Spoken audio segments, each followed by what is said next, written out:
নমস্কার বন্ধুরা, আজকে দুপুরে দেখুন ভাত নিয়ে বসে গেছি। গরম গরম ভাত আছে, উচ্ছে ভাজা আছে, গোল গোল সাইজের উচ্ছে ভাজা, লাল শাক ভাজা, বেগুন ভাজা, আলু ভাতে ঝালঝাল করে পেঁয়াজ দিয়ে মাখা আছে আলু ভাতে। আর এটা আছে শসা, গোল গোল করে কেটে নিয়েছি। এনে দুটো লঙ্কা আছে, আর একটা বড় সাইজের পেঁয়াজ, আর এখানে হচ্ছে খাসির মাংস আছে। এবার খাওয়া শুরু করছি বন্ধুরা। প্রথম উচ্ছে ভাজা দিয়ে খাচ্ছি।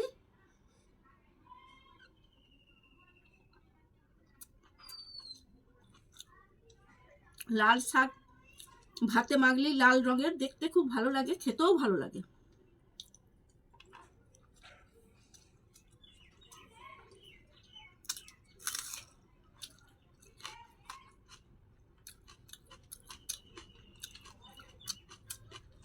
বেগুন ভাজা, আহ দারুণ লাগে গরম ভাতের সঙ্গে।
দারুণ।